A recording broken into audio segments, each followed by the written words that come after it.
Bem, boa tarde a todos e a todas. Com muita honra e cumprindo o seu papel de prestar serviços e informações de forma agregadora e inovadora ao setor saúde, o Sindicato dos Hospitais, Clínicas, Casas de Saúde, Laboratórios de Pesquisas e Análises Clínicas e demais estabelecimentos de saúde do Estado de Pernambuco realiza mais uma vez a sequência de sabatinas com os principais candidatos à Prefeitura da cidade do Recife. Com 35 anos de fundação, possui mais de 240 associados. O Sindosp representa em torno de 20 mil unidades de saúde do Estado de Pernambuco e mais de 7 mil em Recife, sendo o segundo maior conglomerado do Brasil no segmento da saúde. O Polo Médico é a maior fonte de arrecadação de ISS do Recife. Anualmente, o setor da saúde tem um faturamento estimado em mais de 8 bilhões de reais e gera mais de 110 mil empregos em Pernambuco e girando em torno de 60 mil empregos na capital aqui no Recife. Pela terceira vez consecutiva, o Sindosp decidiu fazer uma série de sabatinas com os candidatos à Prefeitura do Recife, cujos partidos têm representação no Congresso Nacional, a fim de conhecer suas propostas para a área de saúde. Em 2020, no auge da pandemia da Covid-19, os principais candidatos a prefeito participaram online. Já em 2022, na eleição para governo do Estado, os candidatos participaram de forma presencial. E agora fizemos um sorteio para essa sabatina com os representantes das candidaturas e definiu a ordem das sabatinas. A primeira sabatinada foi Dani Portela, na segunda-feira, dia 9, terça-feira, dia 10, recebemos o candidato Técio Teles. Na quarta, dia 11, ouvimos o candidato Daniel Coelho. Ontem, quinta, 12 de setembro, foi a vez de Gilson Machado. E hoje ficou com João Campos, nesta sexta-feira, 13 de setembro, sendo a última sabatina desta série do ano de 2024. As sabatinas serão gravadas e inseridas posteriormente no YouTube do Sindosp, para que todos possam acompanhar as propostas dos candidatos que estiveram presentes aqui na sede do sindicato.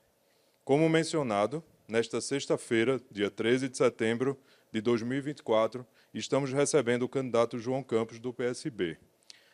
Ele é o atual prefeito do Recife e é candidato à reeleição. João Campos tem 30 anos, assumiu a gestão da Prefeitura do Recife em 2020, aos 27 anos. Iniciou a carreira política em 2016, quando trabalhou como chefe de gabinete do ex-governador Paulo Câmara. Nas eleições de 2018, foi eleito deputado federal. A duração da sabatina é de 1 hora e 10 minutos. Serão 4 blocos compostos por uma pergunta feita por um dos representantes do Sindosp, com duração de 1 minuto. Em seguida, vem a resposta do candidato, que não deve exceder 10 minutos. Em seguida, novamente, o representante do Sindosp fará um comentário acerca da resposta anterior do candidato com duração de 1 minuto, que terá o tempo de 5 minutos para a réplica. Quem vai mediar este momento é o presidente do Sindosp, o médico Dr. Jorge Trigueiro, convidando diretores do sindicato e representantes de filiados que estiverem aqui presentes conosco. Bom dia, boa tarde. Gostaria de convidar a doutora Paula Meira, vice-presidente, representante da Câmara Técnica do Home Care. Convidar o doutor Romualdo Almeida, nosso diretor também, participante da Comissão de Negociação com os Sindicatos Laborais, também executivo da Rede Dó e da Interno. E convidar representante, todas as delegacias do interior, o doutor Clóvis Carvalho, para fazer parte aqui do nosso ambiente. O Sindosp tem hoje, atualmente, mais de 240 associados diretos, representam mais de 5 mil estabelecimentos de saúde. Realizamos convenções trabalhistas com 14 sindicatos laborais e representamos todos os segmentos que fazem assistência à saúde. Nesses 36 anos que vamos fazer agora, é a segunda vez que um prefeito vem aqui ao sindicato. E, coincidentemente, é o mesmo prefeito. Foi o primeiro que veio e está retornando agora com um candidato, mas ainda é atual prefeito. Nesse período, nós tivemos um grande protagonismo em relação às ações da prefeitura. Eu digo que Luciana só está faltando pagar a taxa associativa, porque o que ele já veio aqui já é considerado o nosso associado aqui do Sindiós, a quem agradecemos também a parceria desde o início com a Secretaria de Saúde do município. Convidados que fomos, participamos do Conselho Municipal de Saúde, participamos do Conselho Econômico de Desenvolvimento Social, participamos do Grupo Recentro e, recentemente, fomos convidados a participar do Fórum de Melhoria do Ambiente de Negócios. Aqui eu também já digo que ela já faz parte também do nosso quadro associativo, que é a secretária executiva Gelisa, pessoa que tem ajudado muito e colaborado muito com o sindicato, e aqui fica a nossa gratidão. E aos demais secretários que aqui também estiveram, como o Carlinho Muniz, como, na época, o Rafael do B, como a própria Ana Rita Suassuna, teve aqui desenvolvendo projetos sociais. Muito importante também a parceria com a CTTU, a Tassiana Ferreira. Então, a prefeitura realmente tornou-se um grande colaborador do sindicato. Mas o prefeito João Campos está aqui como candidato à reeleição. E nós vamos fazer os questionamentos possíveis que poderão ser acrescentados se reeleito for ao novo projeto de desenvolvimento e de parceria com o Sindiós.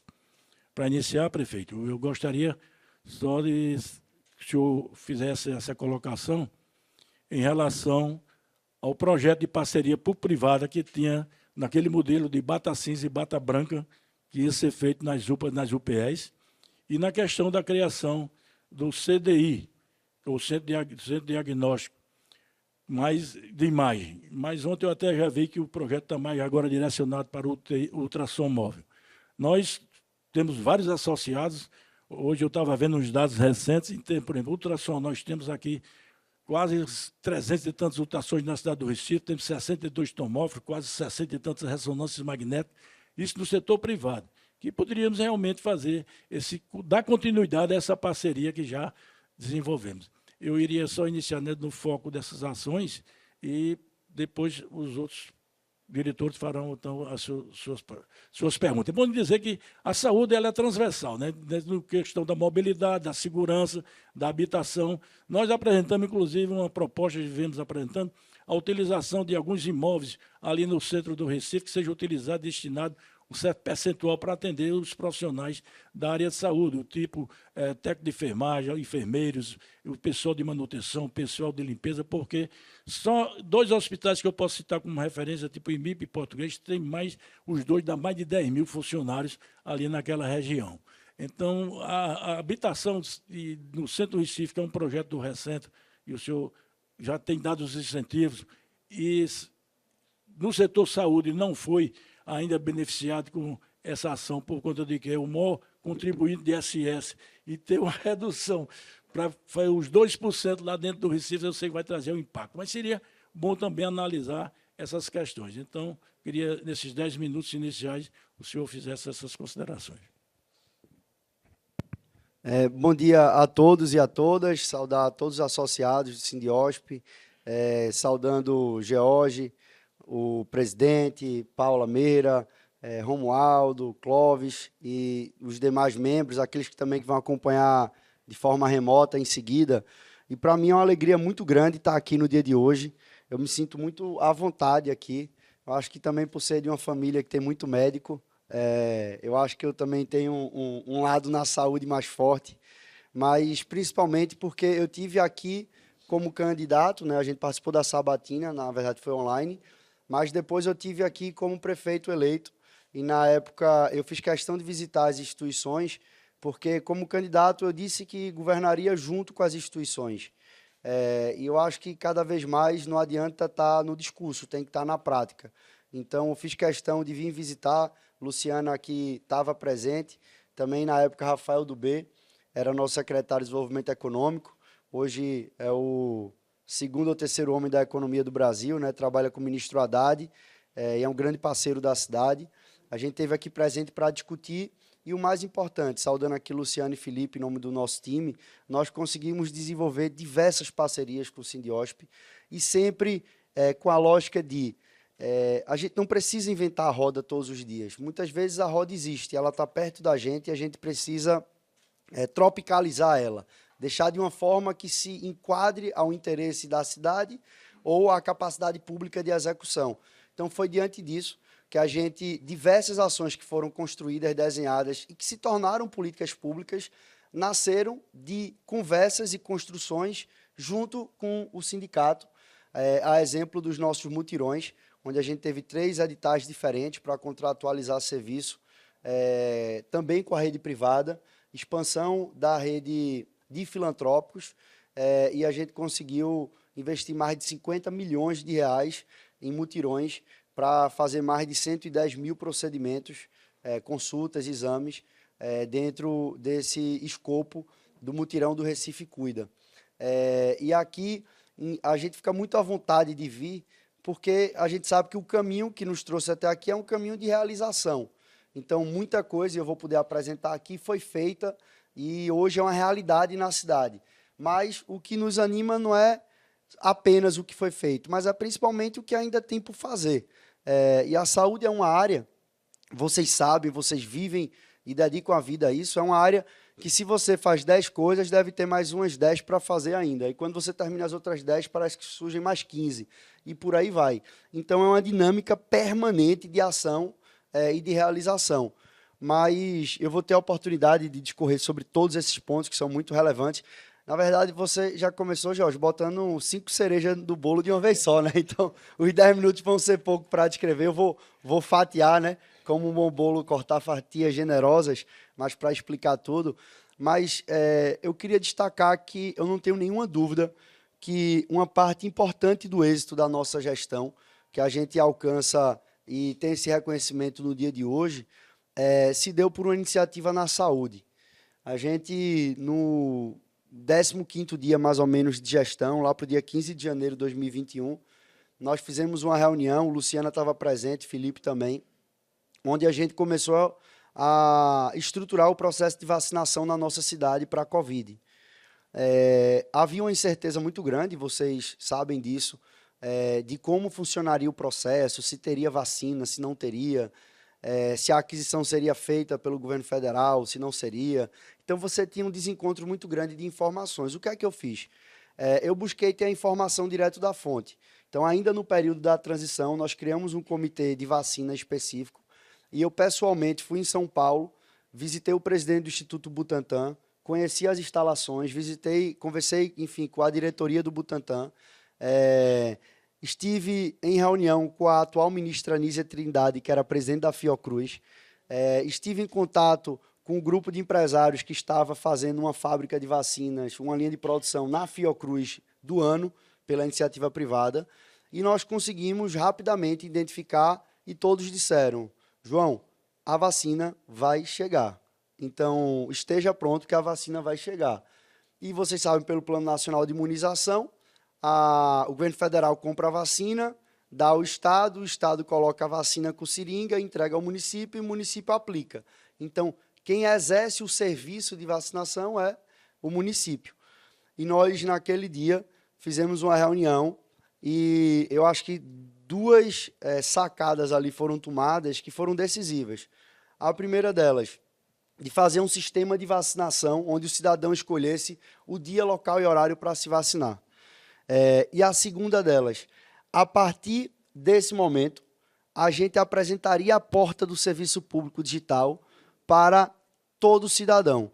Então, eu não criaria uma porta de vacina específica, mas eu diria, aqui está a porta da Prefeitura do Recife, você vai entrar nela para se vacinar, mas é por ela também que você vai resolver qualquer coisa da sua vida na cidade. E nós tomamos a decisão de lançar a plataforma digital da cidade. Naquele momento, a gente pensou em lançar um novo aplicativo, né? Criar, então, Prefeitura Digital, enfim, serviços online, qualquer coisa. E a gente não pôde fazer, porque para fazer esse aplicativo subir na loja da Google e da Apple, demorava mais de 10 dias. Aí eu chamei o secretário Rafael Figueiredo, disse: Rafa, a gente tem que fazer o sistema de agendamento com dia, local e horário, para todo mundo se vacinar desse jeito. Aí ele: não, tá certo, beleza, uns 2 meses para fazer. Eu disse: não, 5 dias. Hoje é quinta, na terça-feira tem que estar pronto. Aí ele disse, mas prefeito, como é que eu vou fazer isso? Eu disse, meu irmão, eu não sei. Se eu soubesse, eu faria, né? Então, por isso que você está aqui, para você poder fazer. Então, naturalmente, ele não fez em 5 dias, mas ele fez em uns 10 dias. E a gente vacinou todas as pessoas desse modelo. E nós, a partir daí, proibimos a criação de site ou aplicativo na prefeitura e pegamos o Conecta Recife, que existia, que era o sistema de Wi-Fi gratuito em praças da cidade. Por isso que é esse nome, Conecta Recife. Que era o sistema de Wi-Fi gratuito em praças, mas existia o aplicativo. Romualdo, tinham 8.000 pessoas cadastradas no Conecta Recife. Hoje, nós temos 1.600.000 pessoas, mais de 1.200.000 downloads, e a gente catalisou a transformação digital dos serviços da prefeitura. São mais de 650 serviços que existem na prefeitura e hoje 84% desses serviços já estão no Conecta Recife. Nós vamos levar 100% deles para o Conecta Recife. E isso foi construído por uma decisão de saúde pública. Foi quem induziu toda essa transformação digital. E hoje é fato que o Recife é a capital de referência em todo o Brasil de transformação digital. A gente recebe semanalmente diversas delegações do Brasil inteiro para ver nossa experiência. E a gente vai levar isso como uma estratégia que estará presente em toda a gestão. Quando a gente fala de licenciamento, por exemplo, que é algo que eu vou querer firmar alguns compromissos aqui com vocês, a gente sabe que existia 4 portais de licenciamento. A gente juntou para ter um portal único de licenciamento. Nós conseguimos aumentar em mais de 700 quinais que passaram a ser de baixa complexidade e dispensar aquelas vistorias prévias. Por que isso? Para você não colocar empreendimentos de baixo impacto ocupando lugar na fila daquilo que é importante. Em resumo geral, é como se você pegasse um hospital, Memorial está aqui, da Rede Dó, um hospital de ponta global aqui presente. Precisa de um processo de licenciamento rigoroso. Aí você coloca aquele hospital numa fila que tem 10 lanchonetes de cachorro-quente na frente, que tem 2 bares, 3 restaurantes, que tem, enfim, diversas atividades que travam a vistoria disso. Então, quando a gente coloca atividades de baixo impacto dispensadas, você libera a força de trabalho para poder avançar mais no licenciamento. Tirar a exigência de vistoria anual para diversas atividades, colocar a vigência de 2, 3 anos. Se a gente sai de 1 para 3 anos, você multiplica por 3 a sua capacidade de processamento. Então, coisas desse tipo que você passa por um processo de desburocratização e mudar a lógica de como o poder público vê o cidadão, para ele poder, não é uma lógica punitivista, todo mundo está errado e tem que mostrar que está certo. Não, é o declaratório, como é o imposto de renda. A gente parte da boa-fé das pessoas e, a partir daí, o poder público pode fiscalizar e auditar isso. Então, nós conseguimos avanços rigorosos, mas, e eu vou poder falar de todos esses pontos aqui que Jorge trouxe, mas trazer esse histórico, que a transformação que nós fizemos na gestão teve um primeiro passo. Esse primeiro passo foi o melhor sistema de vacinação de Covid que o Brasil teve e que conseguiu nos colocar numa posição de vanguarda da relação do poder público com o cidadão. Muito bem, eu queria registrar aqui a presença dos nossos diretores, Anderson, que é o representante da FEOSP, que é a Federação dos Hospitais Filantrópicos, que também estão aqui associados ao sindicato, representando mais de 28 filantrópicos, doutor Maurílio Rodrigues, também nosso diretor, e os demais associados. Quanto à vacinação, João, eu vou dizer o seguinte, nós também fizemos uma parceria muito importante. A secretária Luciana Mendes, nossa associada honorária, disponibilizou vacina para que fizéssemos dentro dos estabelecimentos de saúde, evitando absenteísmo e ausência na hora do trabalho. Então, foi um trabalho muito exitoso também nessa questão de vacinação. E conseguimos praticamente vacinar todos os nossos colaboradores naquela ocasião. Tem um ponto, a vacinação ela começou pelo profissional de saúde, linha de frente Covid, né?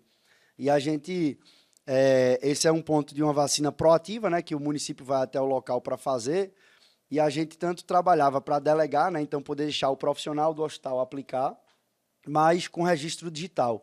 Então, como o sistema ainda estava em fase de preparação, a gente disse, tudo bem, o sistema não está pronto, mas o registro é digital. Então, a gente fez em planilhas do Google Forms, né? Então, a gente fez em planilhas do Google, mas fez digital, para não ter aquela prancheta, enfim, um manuscrito ali. Eu mesmo, se botasse a minha letra, tinha gente que não ia entender, né? Então, botar tudo digital. E você fez aí inclusive nós, como falei, fomos convidados a participar desse fórum de melhoria do ambiente de negócio. Você fez aí, está sendo até vítima dessas ações, porque essas burocracias para a liberação de um sistema de saúde, de um estabelecimento de saúde, através das liberações de vigilância sanitária, que agora visa Recife, do problema dos bombeiros. Tem gente que passa, às vezes, 3 meses, 3 anos para liberar uma questão do bombeiro. Os outros estados, outros municípios, eu sei que o bombeiro não é prefeitura, mas hoje se faz autodeclaração. Há muito tempo que já conseguimos isso com os resíduos sólidos, né? Você faz a autodeclaração que tem um programa de gerenciamento de resíduos sólidos, então a vigilância já autoriza o funcionamento. Mas essa burocracia realmente, para o empreendedor, é muito difícil. E eu fico muito satisfeito que você está tentando agilizar, dar confiança ao cidadão, ao empreendedor, ao empresário. Se ele faz uma declaração que tem aqueles documentos, não é para ser omisso na legislação, alguém tem que fiscalizar. Mas eu queria que você desenvolvesse mais esse tema aí, por favor. Em relação a isso que a gente falou, tudo isso foi possível graças primeiro foi uma lei de liberdade econômica, né, aprovada no Brasil, e muitas das ações que nós fizemos foi pautada no marco legal das startups. E eu tive o privilégio de ser um dos autores do marco legal das startups quando eu era deputado. A gente tinha uma frente digital chamada lá na Câmara, e eu fui um dos autores, e depois viro prefeito e fomos a primeira capital do Brasil a regulamentar o marco legal para contratar a solução por inovação, que são os desafios de inovação aberta. A gente foi a primeira capital do Brasil a fazer isso. O que é? É a gente contratar a solução para um problema sem saber qual é a melhor solução. A gente sabe qual é o problema. Então, como é a contratação pública de maneira geral? Você faz um termo de referência que você diz, eu quero uma xícara branca com nome em verde, com a alça, com tanto de volume de água, enfim. Você especifica e tem que ser algo igual a isso. Quando você contrata por inovação, que foi esse edital que a gente fez, você diz, eu estou com sede e quero beber água. Como eu posso beber água? Qual é o tipo de recipiente melhor para beber água? E aí você cria uma concorrência, um vai apresentar uma garrafa, um copo, uma xícara, enfim, um canudo, e por aí vai até chegar na solução. A gente conseguiu priorizar na saúde, tem 2 soluções, só citando como exemplo, um é o chamado Integraí, e o outro é para combater o absenteísmo. Qual é a situação? Você tem diversos sistemas na saúde e você precisa integrá-los. E a falta de integração cria problemas muito sérios na regulação, informação desencontrada, então, poluição do banco de dados, e você não sabe a fila, como ela de fato está, duplicidade de informação, registro errado. Então, nós fizemos uma grande contratação de inovação para a integração de sistemas e conseguimos dar passos largos. A gente foi a primeira cidade do Brasil a integrar, por exemplo, com o sistema da EBSER, dos hospitais universitários. A gente agora está num processo de integração da média e alta complexidade, não só da média e alta própria nossa, mas aquelas que que funcionam com S, que tem sistema privado como dos hospitais privados, e que isso vai possibilitar também a integração com os hospitais privados. Então, quando a gente contratar um mutirão, a gente vai poder integrar sistema, passar o nosso registro do usuário para ele ser alimentado pelo privado que está fazendo e depois devolver essa informação. Então, isso é muito importante. E o absenteísmo é quando a gente contratou uma solução de inovação para entender como é que tem um procedimento que você tem 150 dias de espera, a mediana. E aí você marca e você tem uma taxa de 50% das pessoas faltam. Tem exame que é assim, você tem 150 dias de espera e 50% de absenteísmo. Você marca 10 pessoas, só 5 vão. Então, quando a gente identifica isso, qual foi a primeira coisa que a gente faz? Isso é um problema muito sério. Então, é tão sério que a solução melhor possível não é a gente que sabe. A gente vai botar na prateleira. E eu acho que na vida a gente só resolve um problema se primeiro a gente reconhece e depois a gente tem a capacidade de enfrentá-lo. Então, botar na prateleira e dizer, isso é um problema da cidade. Quem tiver ideia sobre isso, traga aqui. E nós conseguimos fazer avanços importantes nessa área. Rodamos as soluções E hoje a gente tem, você marca uma consulta, você tem um protocolo de confirmação via WhatsApp, que a pessoa tem que confirmar. Então, você tem uma consulta, depois são várias mensagens. Você tem uma consulta, você confirma sim ou não. Tem um botão no WhatsApp, sim, estarei lá, ou não. Se a pessoa não vai, aquela vaga abre e automaticamente você reagenda a outra pessoa. Quando a pessoa sai da consulta, na atenção básica, por exemplo, ela recebe um WhatsApp para perguntar o que é que ela achou da consulta. A gente faz uma avaliação da satisfação do usuário. Por que você faz isso?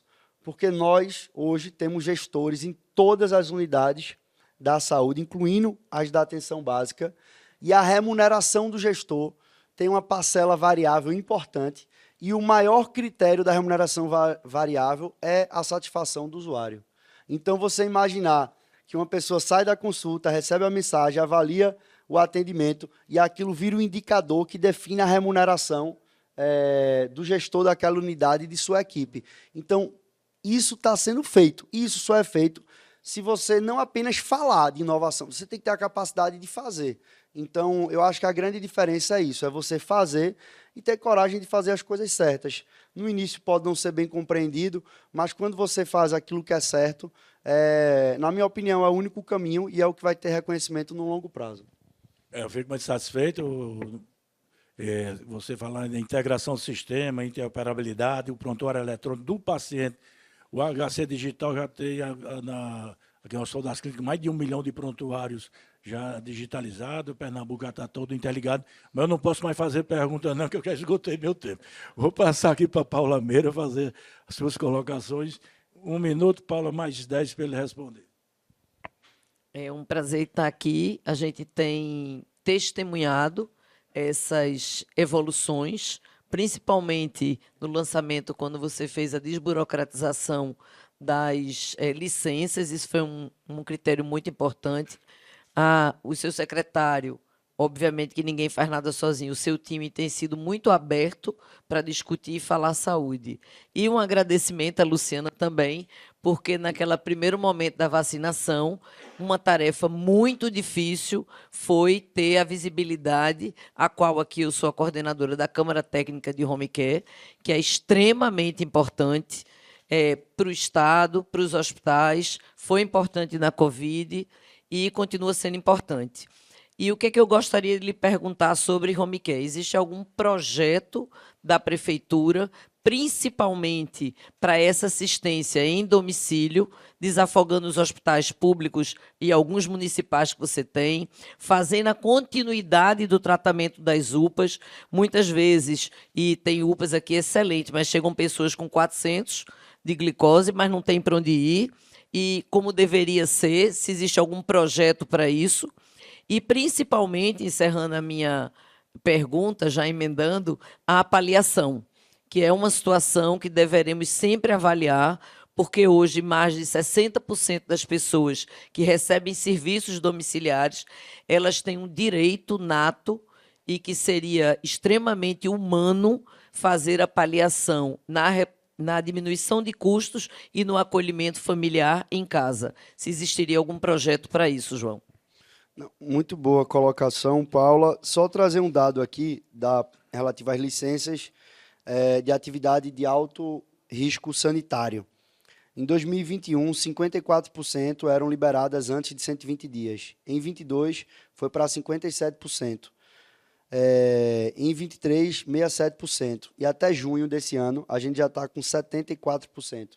Então, a gente aumentou em mais de 50% daquelas que são liberadas com mais agilidade. E o que a gente quer fazer, né, Luciana, é firmar um compromisso de pegar o tempo médio de hoje e reduzir em 50% esse tempo. Então, parabéns. Se a gente já reduziu de 120 para 90 dias, que a gente tem um compromisso de trazer para 45 dias o tempo médio de alto risco, que são aquelas mais complexas. Então, vigilância sanitária é algo muito importante e é um grande gargalo.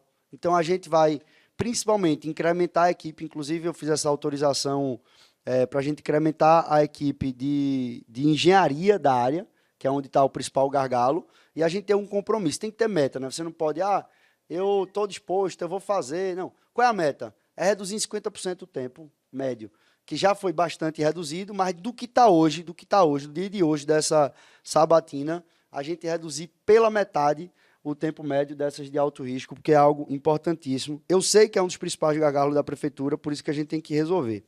Em relação à parte de cuidados paliativos e de home care, que é algo muito importante, eu acho que aí está uma essência fundamental do que a gente precisa fazer também em sinergia com o privado e contratualizando serviços.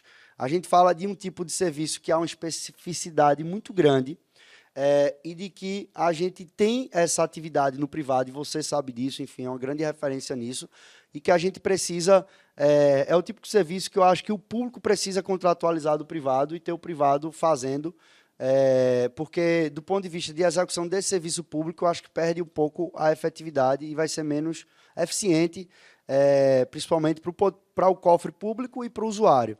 O segundo ponto, a gente tem uma linha muito grande voltada para o cuidado. Então, é a linha do cuidado que isso extrapola a saúde, isso vai para assistência, educação, diversas áreas.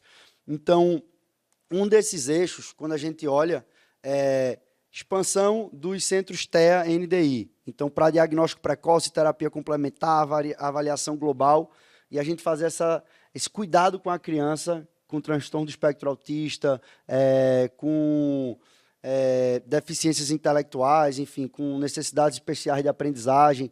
A gente já tem 3 e a gente vai expandir essa rede. Inclusive, a gente vistoriou hoje, né, Luciana? A obra avançada do novo que vai ser feito na Zona Norte.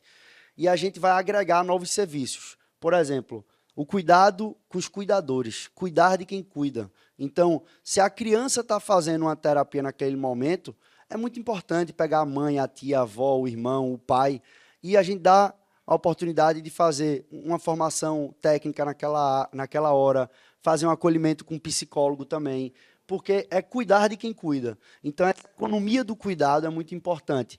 E os centros de convivência, que aí eu acho que aí sim é um papel maior do poder público. É como se, assim, o home care ou um cuidado paliativo domiciliar, ele tem que ter um nível de contratualização com o privado. Mas o município pode e deve ter centro de convivência. Como a gente fez, né, Luciana? Lá na Várzea, o Centro Recomeço, onde a gente tem pessoas com doenças de saúde mental e tem também pessoas com dependência química, ou em transição para sair da dependência química. E a gente tem um centro de convivência. Então, isso é muito importante. Quando a gente coloca um espaço onde você faz uma espécie de reabilitação social com atividades domésticas, com atividades de cultura, de arte, oficina de música, oficina de culinária. Então, você vai criando um ambiente de reinserção e de convivência. Então, isso pega... Eu citei esse exemplo de dependência química e doença mental. Mas a gente está fazendo de idoso, de pessoas com deficiência. Então, você pega um ponto que eu acho que é importantíssimo, de pessoas que tiveram AVC, então, que aí fica com mobilidade reduzida. Então, você tem um aspecto grande disso. Então, o nosso foco nos centros de convivência, que é algo muito importante, e fazer integrado. Não é um equipamento para você cuidar apenas da saúde. Você integra. Ele vira uma plataforma onde lá está a saúde, mas aí você tem uma pessoa da assistência, você tem uma ação da educação, tem uma ação de empreendedorismo, onde você faz aquilo como plataforma. Então, a gente tem feito muito isso. Falando um pouco também aqui em relação à parte de ultrassom, começando a responder às cerejas, né? Aí eu vou uma por vez para fazer o charme, né? Não pode dizer tudo de bom de uma vez só, né? Mas o ultrassom é o exame mais requisitado da nossa rede, e a gente identifica que é importantíssimo os mutirões, tanto é que dos mutirões foi dos principais que a gente fez, foi de ultrassom, mas a gente ainda tem um absenteísmo importante e uma reivindicação muito grande das pessoas que ele seja mais perto da casa das pessoas. Então, qual é a nossa ideia do ultrassom mais perto? São duas coisas diferentes. Existe a central, que a gente vai fazer, o centro diagnóstico, mas existe também o ultrassom mais perto. São 2 compromissos. O ultrassom mais perto, a ideia é a gente territorializar por distrito sanitário. Equipe itinerante. E esse serviço ele não precisa ser um serviço 100% público. Então, a nossa ideia, e a gente vai querer aqui conversar com o Sindiosp sobre o formato, mas uma das hipóteses a ser construída, prefeitura com representantes da saúde, e o Sindiosp participando, é que a gente pode contratar esse serviço, utilizar a capacidade ociosa que hoje tem no privado, mas ele ser itinerante. Por quê? Porque senão a gente vai bater no absenteísmo. Então, a gente quer trazer para perto das pessoas. Então, se tem uma van com o equipamento portátil que tem, com a equipe para fazer o ultrassom, que na verdade a gente fala ultrassom, mas vai ter também eletro e retinografia. Retinografia, eletro e ultrassom. Então, você tem uma equipe por distrito. E aí você faz cada dia numa unidade diferente daquela área. Então, você vai para o Alto do Mandu. Na quarta-feira, primeira quarta-feira do mês, está lá no Alto do Mandu. Você pega todo mundo da região que está marcado e vai para aquela unidade para fazer naquele dia. Aí, na terça-feira, vai para outro local, na quinta para outro, de forma itinerante. Por tudo que a gente tem visto dos mutirões, que a gente faz direto pela prefeitura nos bairros, quando você leva para perto da casa da pessoa, você tem um comparecimento muito maior, uma satisfação do usuário muito maior, e a gente consegue fazer isso. Então, o que tudo indica é que isso vai ser um serviço contratado da iniciativa privada. Então, em vez de ser in loco na área dele, vai ser uma coisa volante.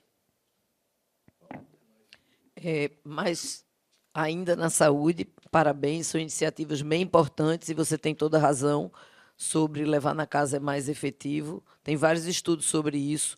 Sobre o cuidador, inclusive tem um estudo de um psiquiatra pernambucano excepcional, que o índice de estresse do cuidador, ele está batendo, a última escala é 6. Ele está em 6, quando ele cuida de alguém profundamente doente, principalmente com transtornos psiquiátricos ou depressão, que seria um transtorno também.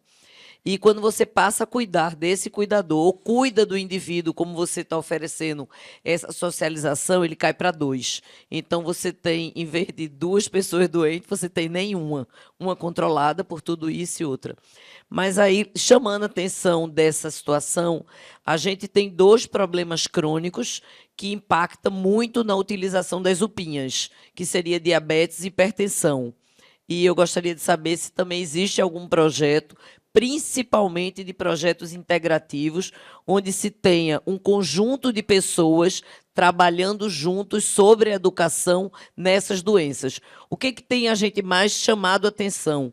A grande maioria dessas pessoas, quer seja pública ou privada, ela recebe uma informação, você é diabético. Não é o papel do médico conversar com ele sobre educação em saúde, nem o tempo do médico para isso. Seriam multiplicadores, normalmente enfermeiras ou outros profissionais, e isso seria um aspecto importante, inclusive, para diminuir a quantidade de efeitos agudos nessas situações que são crônicas. Ensinar as pessoas de como se tratar. É muito importante essa colocação, Paula. Eu acho que essa parte da linha do cuidado, inclusive, quando a gente já está estruturando isso, mas na intensificação disso, a gente trocar uma ideia também, tendo em vista a sua expertise nisso, né, de poder dar esse... trabalha com essa área das pessoas que estão ali no dia a dia fazendo isso e que, no seu caso, tem que dar suporte ao profissional que está fazendo isso, né? Em relação à parte colocado aqui de hipertensão e diabetes, eu diria que hoje existe um cuidado nosso transversal na área. Isso parte principalmente pela expansão da atenção básica. Então, quando a gente fala, que aí eu acho que é muito papel do município, e eu vejo muito isso na condição de quem viu isso dentro de casa. Vocês devem saber, uma grande referência da minha vida, meu avô materno, Ciro de Andrade Lima, que foi um grande médico, professor de diversas gerações aqui, que era um grande humanista também. Eu era muito jovem na época e eu vi ele largar o consultório dele, ficava aqui na Gervásio Pires, com o Chicão, o Sérgio Gondim, enfim, com uma turma boa ali. Ele largou o consultório privado dele e ele, aos 70 e poucos anos, decidiu ser médico da família em Vitória de Santo Antão. Pegava o carrinho dele, 4 vezes por semana ia dirigindo e fazia o atendimento lá. Eu via os relatos dele, de como era, de como funcionava. Ele naturalmente se encantou com aquilo, fez projeto social de computação, de aleitamento de criança com leite de cabra, com empreendedorismo para as mães, enfim, tudo que pode imaginar no mundo ele tentou fazer lá. E você vê que tem uma lógica do cuidado e da prevenção, que é você focar mais na saúde e menos na doença. Então, isso tem um significado muito grande, que é você, primeiro, baratear a atenção, você estimular mais a saúde e você utilizar a infraestrutura de média e alta complexidade para o que, de fato, tem que ser utilizado, né? Não sobrecarregar isso. Então, eu acredito muito. É por isso que a gente fez uma expansão de 20% da nossa cobertura de atenção básica. Trouxemos um modelo novo da USF+, que vai de 7 às 19, sem horário comercial de intervalo, e conseguimos fazer isso pactuado com os sindicatos, então, com toda a classe trabalhadora, teve uma adesão grande e participação, engajamento no processo. Conseguimos fazer isso casado 100% com a parte de prontuário eletrônico e de ponto eletrônico, tendo em vista que uma expansão dessa você tem que expandir com controle, senão você coloca a perder a expansão. Então, tem rodado muito bem, a satisfação dos usuários é uma coisa impressionante, como eles estão reconhecendo e estão vendo que vale. E a gente tem agregado muitos outros serviços junto desse corpo da tecnologia. Um que eu anunciei hoje é o Conecta Medicamentos. Então, a gente integrou toda a base, o nosso sistema de gestão de medicamentos a nível central. A gente tem um estoque central, que isso acontecia muito, assim. A gente tem, eu acho que, mais de 150 farmácias, né, na nossa rede. Então, você tinha um medicamento no estoque central, a gente está com 95% de capacidade atingido, de abastecimento. Isso é altíssimo, assim, isso é um nível alto. E aí, você tinha lá o medicamento, mas das 150, em 15 farmácias ele não tinha. Então, uma dificuldade de gestão interna para isso. Então, a gente unificou e conseguiu ter agora um controle rigoroso por farmácia.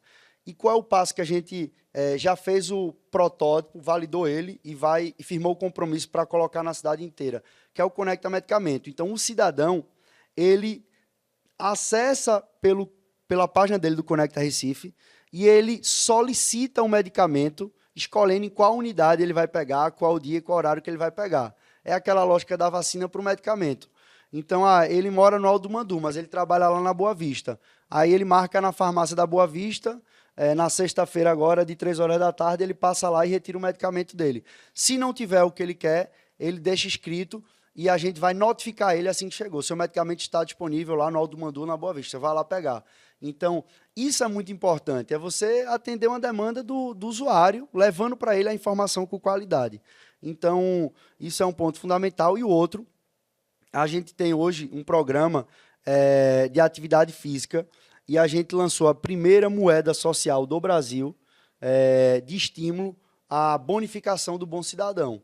E o primeiro programa é de atividade física. A nossa rede de academias Recife, que é a maior rede do Brasil, essas academias de inox que tem, a gente tem mais de 130 mil pessoas fazendo atividade todos os meses nela, e a gente está bonificando.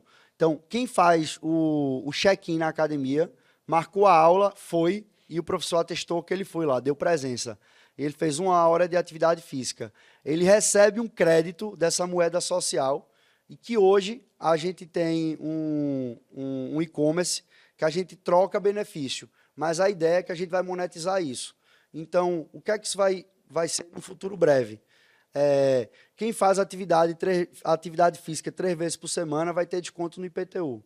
Quem faz atividade física vai ter desconto no ISS. Então, isso é o que a gente vai bonificar. Isso daí, a gente conseguiu ter um ranking de atividade de cidades, assim, da atividade física em cidades. A gente era uma das capitais mais sedentárias e hoje a gente está entre as 10 que mais se movimenta. Isso é muito importante no caso de hipertensão, diabetes, isso você... Assim, eu não posso falar que eu sou engenheiro, mas o que os médicos me dizem é que faça exercício que dá jeito. O triglicerídeo vai baixar, colesterol, enfim, tudo isso. Então, isso é muito importante. Expansão da nossa rede de academias, os parques, tudo isso é fundamental. A gente acredita tanto que não apenas a gente está fazendo o espaço, mas está dizendo, ó, a gente fez, vai para lá que vai dar bom para tu. Então, vamos seguir nessa linha. Muito bem, eu só fazer uma colocação, exatamente é o mesmo pensamento que nós temos aqui no Sindiósp.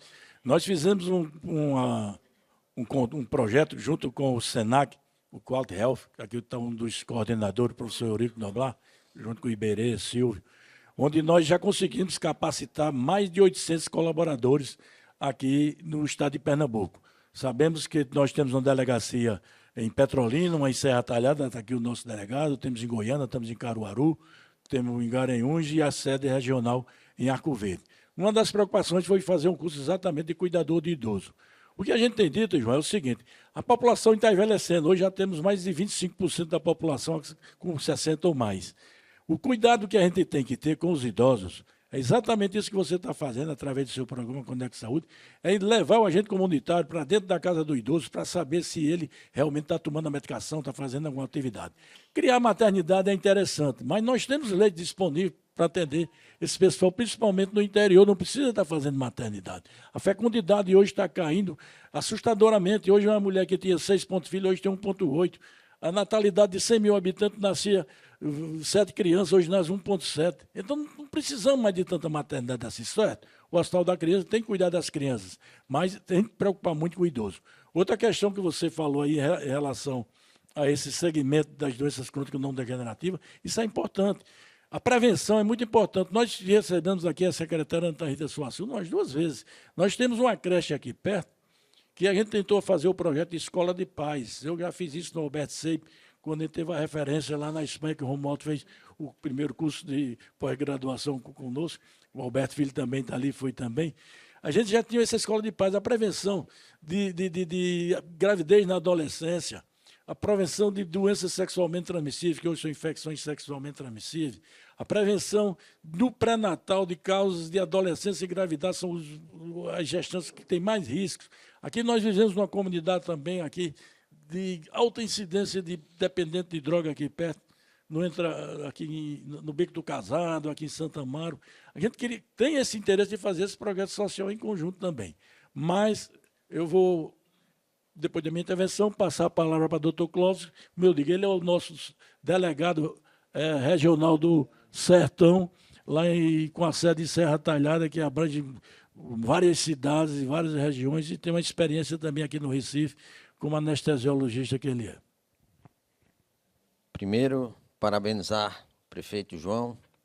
Os números mostram o resultado e a eficiência da gestão criativa, inovadora, e a saúde você acertou, uma secretária muito eficiente. Tive a oportunidade de trabalhar com ela na Secretaria Estadual de Saúde e fui colaborador do governo do seu ilustre pai, saudoso, como gerente regional de saúde lá em Serra Talhada durante os 2 mandatos.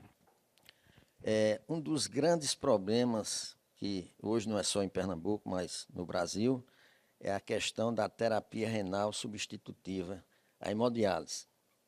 E a hemodiálise é um serviço que ele é financiado pelo governo federal através do FAEC, porém está existindo uma grande dificuldade porque o preço que é pago pelo SUS ele é insuficiente para cobrir o valor de cada sessão de hemodiálise. O custo de uma sessão é R$ 305 e o SUS paga apenas R$ 240. O setor está sendo sucateado, a maior concentração de clínicas e de pacientes é aqui na cidade do Recife. E as autoridades do setor estão prevendo uma catástrofe sanitária por conta disso, porque as clínicas estão sendo sucateadas. Vários estados da federação e cidades capitais estão cofinanciando a hemodiálise. Eu gostaria de saber de você se existe algum projeto em relação a esse problema. Saudar mais uma vez você, alegria lhe ver.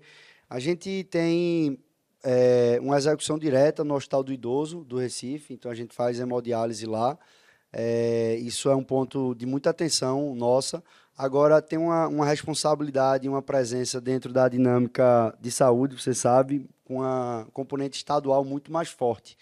Então, o nosso foco principal é essa realização dentro do serviço próprio que nós temos, do Hospital do Idoso, e um fortalecimento hoje das estruturas existentes que a gente tem. Tive hoje uma visita impressionante lá na nossa policlínica, como é o nome mesmo? Na Albert Sabin, na policlínica, e você pega uma estrutura, 6 milhões de investimentos a gente está fazendo, 100% requalificada. Quem entrar lá vai dizer, meu Deus, é outro lugar, porque nem parece que é a mesma unidade. Os serviços foram deslocados para outras unidades e ela está sendo toda mesmo, do piso ao teto, reestruturada e com ampliação e construção de novos serviços. Lá vai ter um centro TEA, tem uma área específica para atendimento e serviço para a saúde da mulher, tem uma área para as doenças negligenciadas, e vai ter mais de 20 consultórios, enfim, toda a parte médica que lá funcionava. Então, a gente faz uma requalificação com expansão, levando a acessibilidade. Uma estrutura que, de fato, vai ficar ali de primeira. Falando um pouco também, enfim, já tendo respondido esse tema, falando daquelas colocações que foram trazidas aqui, sobre PPP na atenção básica, a gente tem um modelo de bata cinza projetado com o Banco Mundial, está em consulta agora no Tribunal de Contas do Estado. O modelo de Pernambuco, antes de lançar o edital, você passa por uma consulta prévia ao Tribunal de Contas para lançar já com um aval do tribunal. A gente criou uma secretaria específica para a estruturação de parcerias estratégicas, e aí vão desde os relógios públicos que foram concedidos, dos parques, a parte de sinalização, Geraldão, tem unidade de educação, tem unidade de saúde, e é no modelo predial, né? Então, na prática, o que é que acontece? Hoje você pega a unidade básica de saúde, você tem uma unidade básica.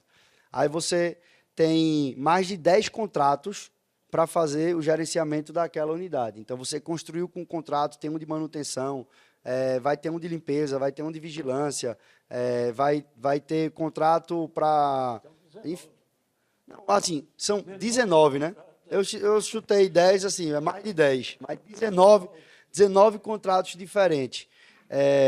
E o que é que você faz com isso? Você faz um contrato de longo prazo predial.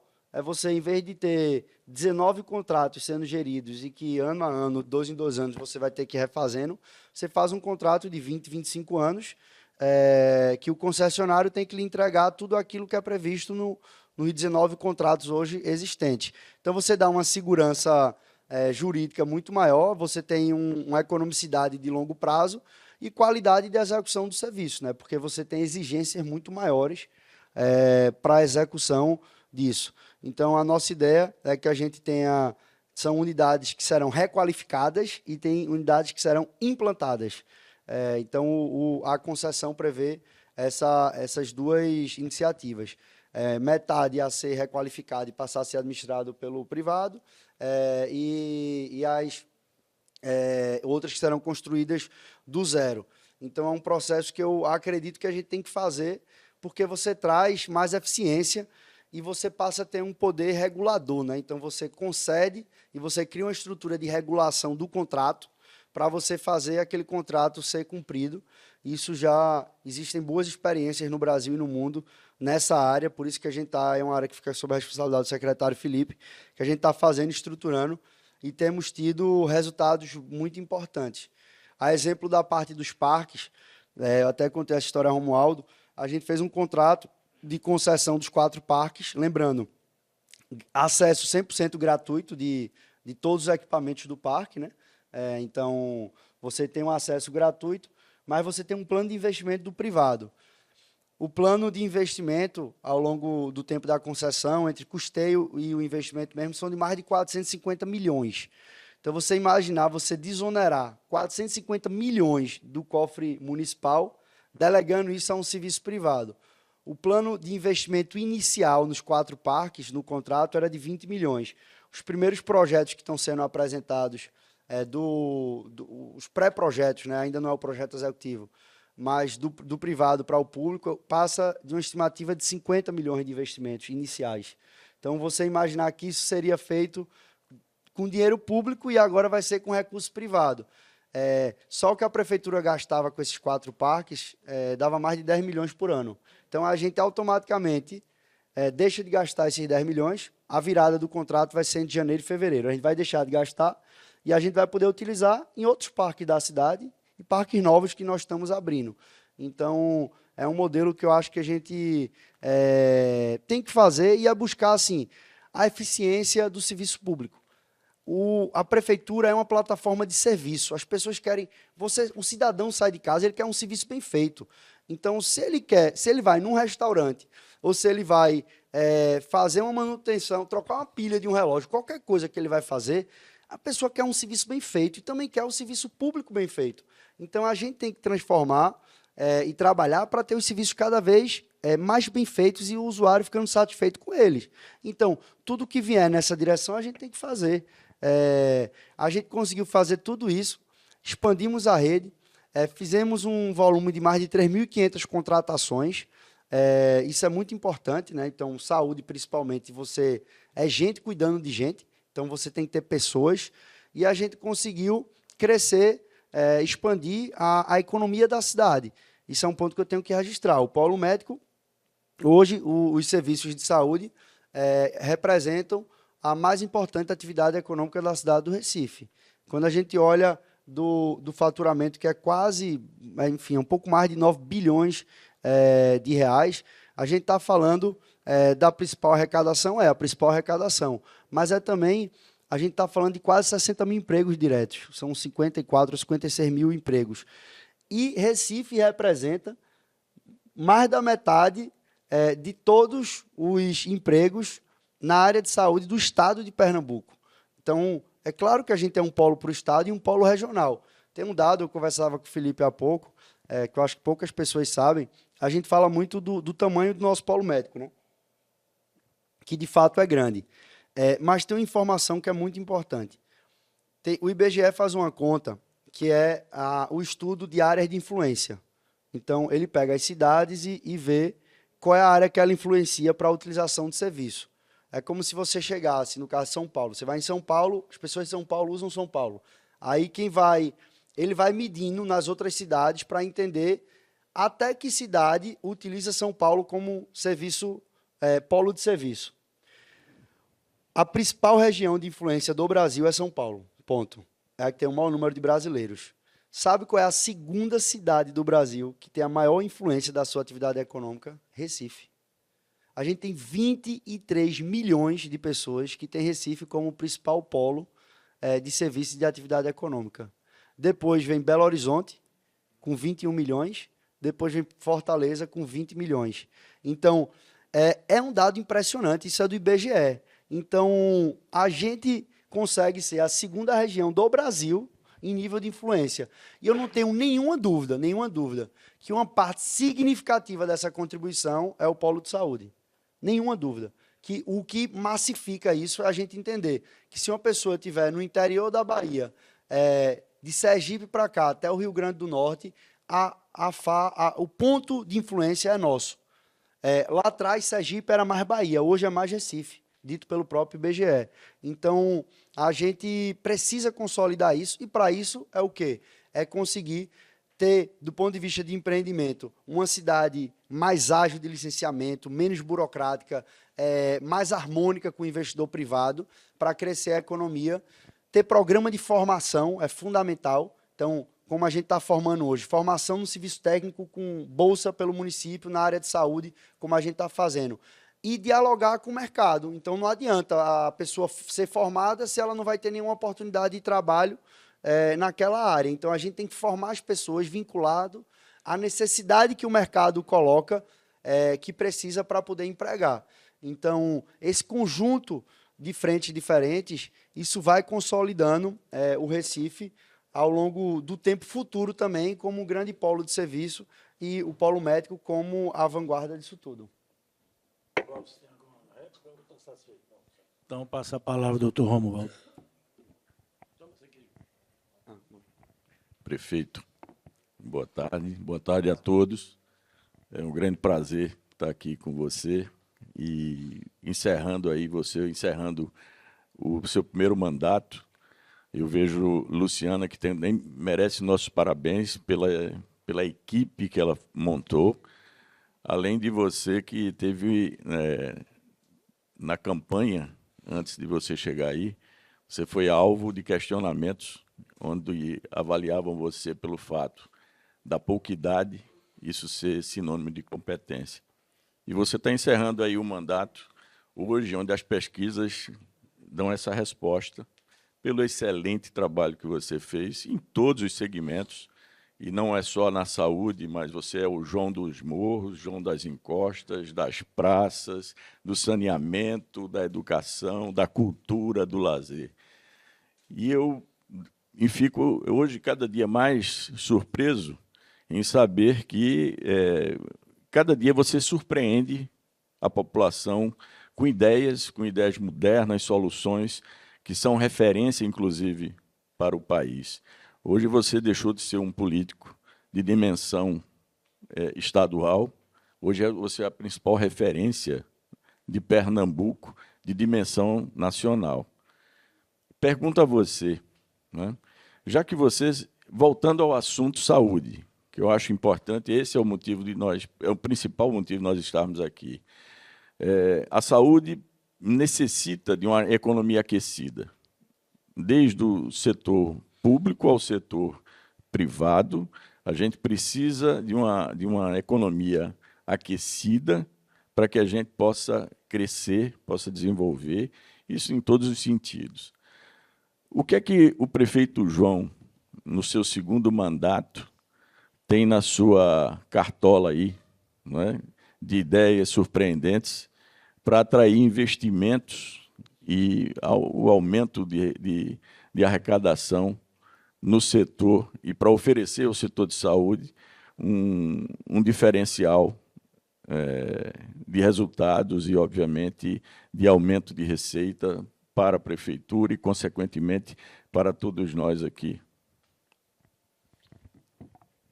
Muito boa colocação, Romualdo. Agradeço as palavras. Eu estava só pegando um dado aqui para não errar na vírgula. A gente tinha o faturamento do setor de serviço em 2020 era de 25,8 bilhões de reais. Esse faturamento agora em 23 foi de 43,6 bilhões de reais. Então a gente em 3 anos praticamente dobrou o faturamento de serviço na cidade do Recife. Então, isso mostra a força da atividade econômica, principalmente voltada para o serviço. A gente é uma cidade que tem boa parte da nossa economia no setor de serviço. A gente tem o serviço, eu acredito, que é muito o futuro da economia. Então, é a prestação de diversos tipos de serviço. E a gente precisa fortalecer a cidade sempre como um expoente da região de atração de investimentos e de negócio. A gente hoje tem uma estrutura de captação de negócio, uma agência chamada Invest Recife, que a gente faz uma captação proativa. Então, a gente vai fazer essas rodadas de captação em São Paulo, enfim, nos grandes centros, fora daqui. A gente tem um modelo chamado é quase home care, viu? É aftercare, né? Então você traz os empreendimentos e você tem um cuidado seguido para você trazer e fidelizar ele dentro da cidade. E você mirar sempre aquelas atividades de alto valor agregado. Quando a gente, por exemplo, tem um polo de tecnologia no Recife, a gente tem um programa chamado Embarque Digital, porque eu acho que o ponto central do Recife o que nos trouxe até aqui a gente ter sido, do ponto de vista histórico, um centro formador de capital humano. Ponto. Porque se a gente fosse depender das condições geográficas do Recife, a gente, da cidade, a gente teria muito mais dificuldade do que outras cidades. A gente tem uma posição geográfica boa, que a gente está bem no meio do Nordeste, que é a segunda região do Brasil em termos populacionais. Mas, do ponto de vista geográfico de cidade, a gente poderia enfrentar desafios, né? Não é um território muito grande, é muito adensado, tem uma área de relevo grande. Então, a gente tem um grande diferencial de capital humano. Se você for pegar como é o nome da faculdade da Federal de Medicina? Ciências Médicas? É a do Estado, a outra. É a Federal. Se você pegar a Federal, que é, enfim, uma referência das antigas a nível Brasil. Você pega a Escola de Engenharia de Pernambuco, foi a primeira, que é a Federal de Pernambuco. A FDR, a Faculdade de Direito do Recife, é mais antiga do que a do Largo de São Francisco, da USP. Então, você tem centros formadores de muitos anos que consolidaram a cidade como formadora de gente. Então, a gente precisa manter isso para, no longo prazo, a gente ter um capital humano diferenciado dos outros. O Embarque Digital são 2.000 jovens de escola pública que a prefeitura paga 100% da bolsa do ensino superior num curso voltado para a tecnologia, que é ministrado pela universidade, por exemplo, Católica, Senac, CESA, SCU. E o curso dele, são 2 anos e meio, ele é feito, a ementa é feito junto com o mercado. É assim, o que é que o menino precisa aprender para ser empregado? São 5 cadeiras, 5 períodos. Desde a primeira semana de aula, um dia de aula, ele é junto com a empresa. Então, a Accenture, na sexta-feira, vai para o laboratório do programa, que é no Porto Digital, é uma lâmina do prédio feito pela prefeitura, e aí vai dar uma aula de banco de dados. 60 alunos vão ter uma aula com um professor da Universidade Católica e um gestor da Accenture, e vão passar 6 meses estudando sobre o banco de dados. 83%, são 2.000 alunos, 83% tem uma renda familiar de 3 salários mínimos. A primeira turma formada, 60% estava com a carteira assinada no dia da formatura, recebendo mais de 3 salários mínimos. Então, qual é um programa no Brasil que em 2 anos e meio duplica a renda média de uma família pela educação? Então, é isso que a gente tem que fazer. O próximo passo, que a gente também conversar com o Cindy Rosp, é fazer um braço desse programa voltado para as demandas do setor de saúde. Então, se vai ser saúde com tecnologia, se é saúde com outra área, mas a gente fazer um protótipo de determinada quantidade de vagas e colocar, Romualdo. Então, na sexta-feira, em vez dele estudar com a Accenture, vai ser a Redditor lá, participando da aula para uma turma dessa. Então, isso é importante ser feito. E um ponto que é inegável é a gente conseguir trazer essas grandes empresas e fortalecer as empresas locais que absorvam isso. Quando a gente olha na área de tecnologia, fechando ela para ir para essa outra, a gente tem uma demanda global. Então, se a gente forma 1.000, 2.000, 3.000, a gente consegue absorver aqui, porque a gente já tem grandes empresas aqui que absorvem quanto a gente gerar, ela absorve para poder trabalhar, mesmo que remoto, para serviços externos.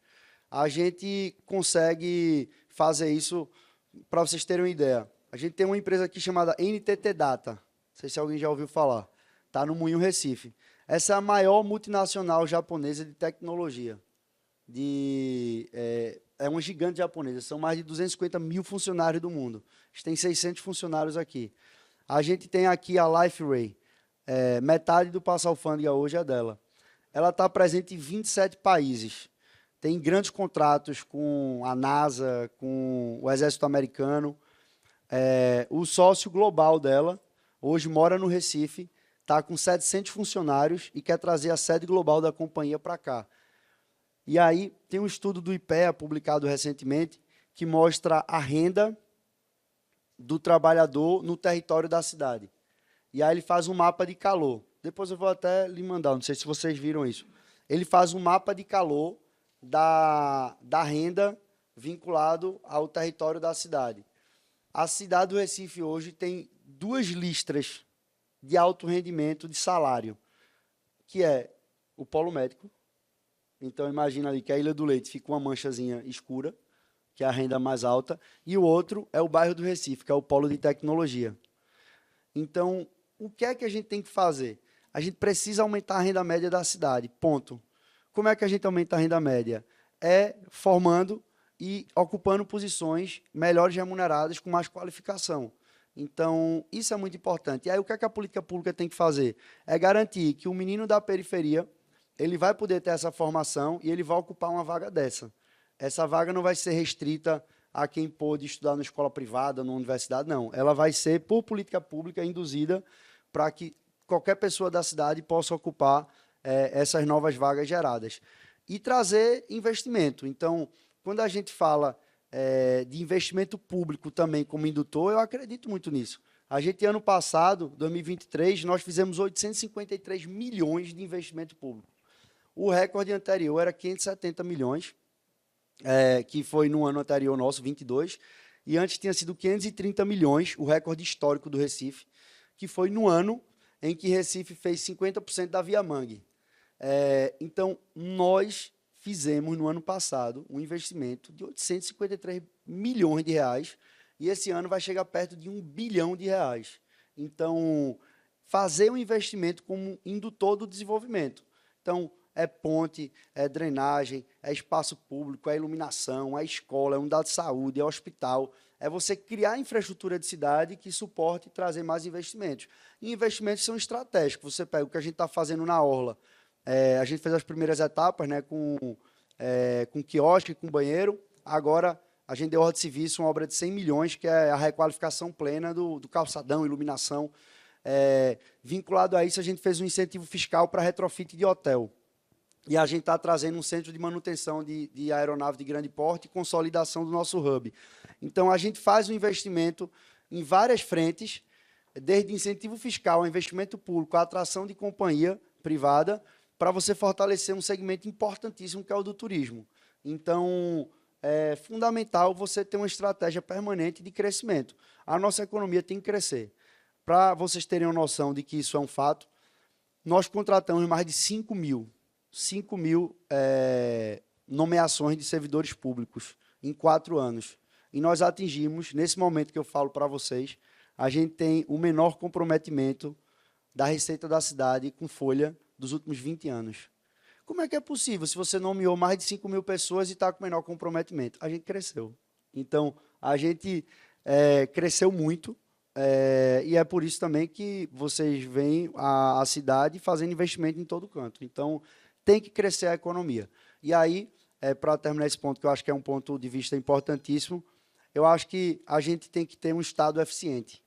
Então, ele tem que ser máximo para quem é mínimo. Então, assim, a gente tem que ter programa de assistência, de alimentação, abrigo noturno, casa de acolhida, centro de convivência para pessoas com dependência química. A gente tem que ter uma estrutura forte de proteção social, que nós temos.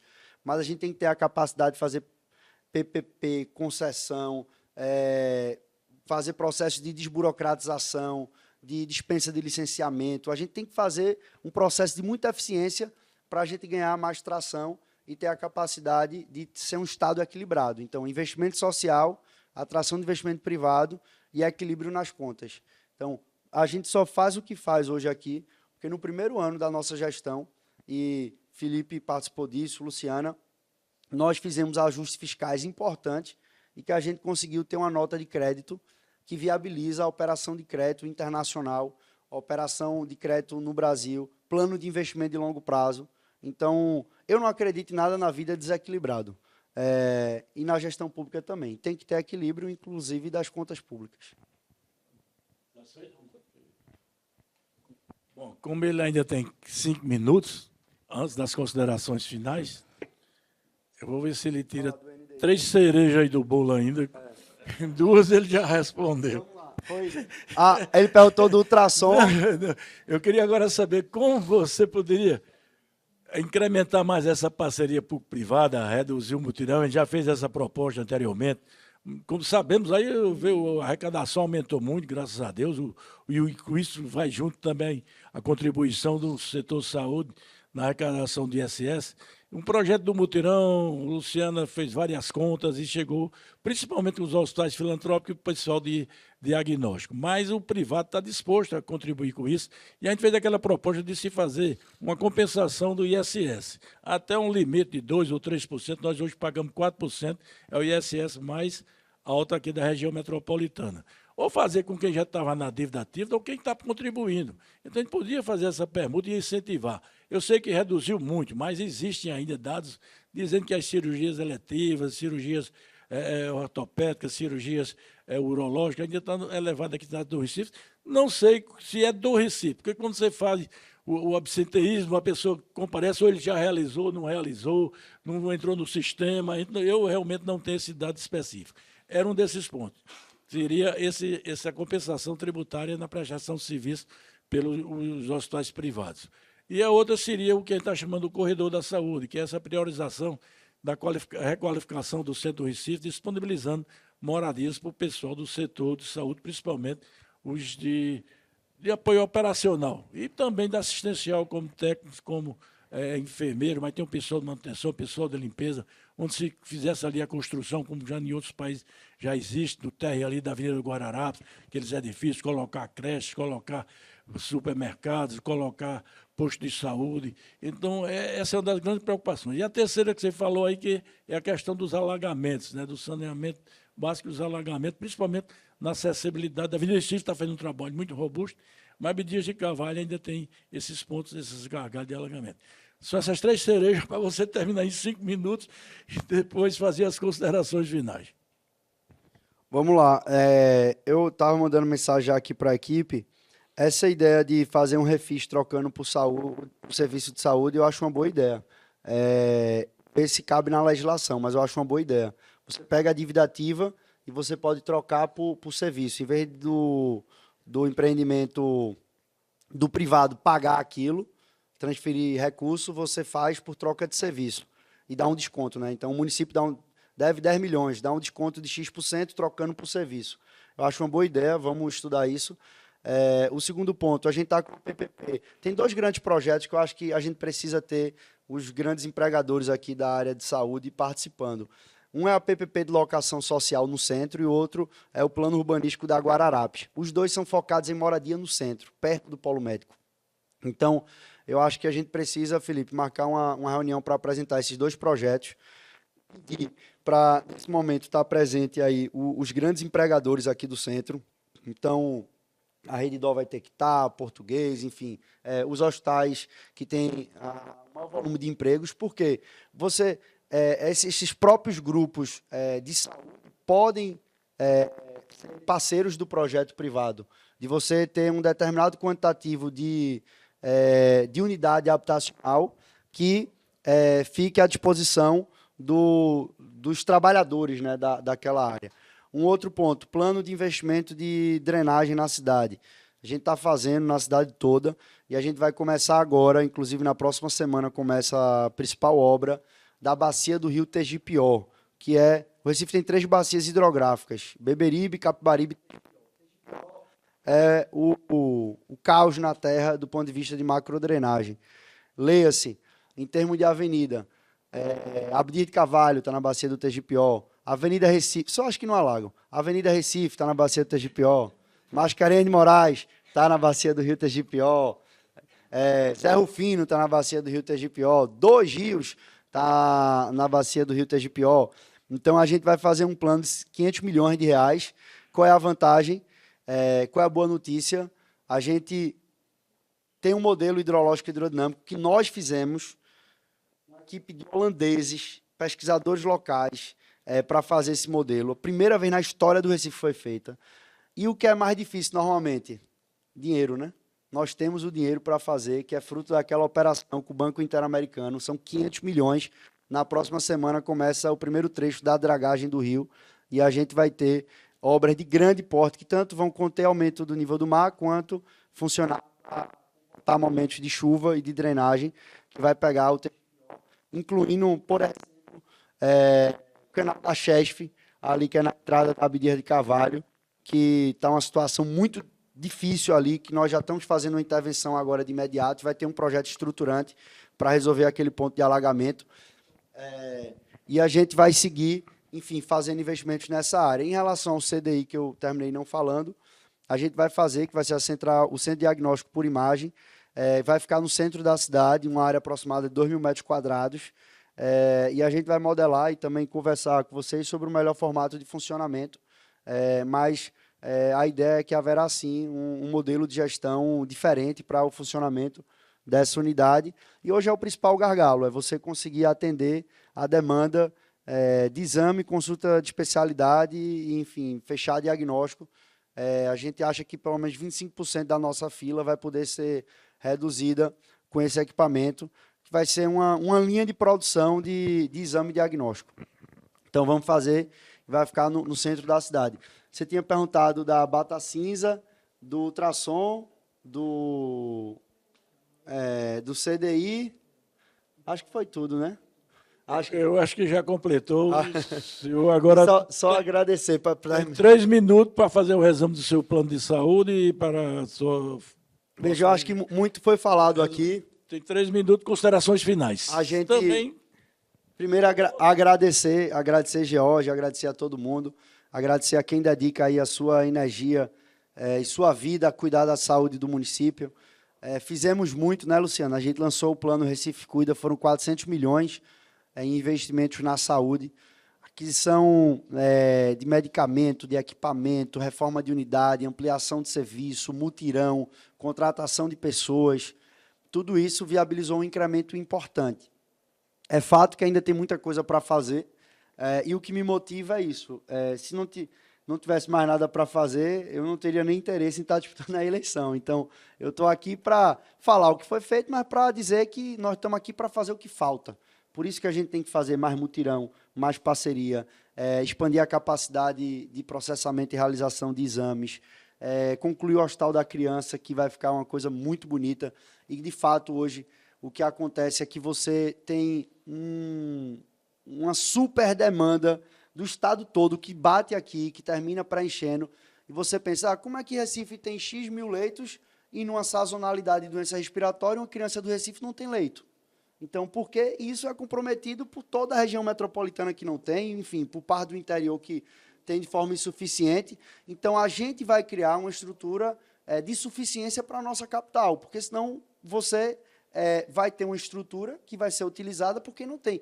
E é assim mesmo. Então, assim, tem uma parte disso que é da natureza da coisa, mas Recife vai fazer a parte que cabe à nossa cidade. Vamos seguir investindo, vamos seguir expandindo a nossa rede, vamos seguir trazendo tecnologia como solução, desde programas que a gente tem de tele-interconsulta, expansões na teleconsulta, com muito cuidado, com muita cautela, para a gente não cair aí numa baixa qualidade de execução do serviço. E vamos seguir compreendendo que o nosso polo de saúde é decisivo do ponto de vista econômico para a cidade, é vital do ponto de vista de saúde mesmo para a cidade, de suporte para o Estado, e de que aqui, acho que todo mundo está nesse espaço, quer que a cidade dê certo e quer que o segmento de saúde dê certo. Então, a capacidade de fazer parcerias. E aí eu termino dizendo isso. Eu acho que o ato máximo da política é você criar empatia. É você vestir a dor do outro em você, vestir o chinelo do outro em você e caminhar pelo caminho dele. Isso vai desde uma criança que precisa de creche, a alguém que precisa de um dado de saúde, a um empreendedor que precisa de um ambiente de negócio para viabilizar a geração de emprego e de renda. Então, é assim que a gente vai seguir fazendo. O que nos traz até aqui foi muito trabalho, muita dedicação e muita parceria. Então, o que eu posso garantir a vocês é que daqui para frente eu já trabalho muito, mas vou trabalhar no mínimo o dobro. Então, muito obrigado e vamos em frente.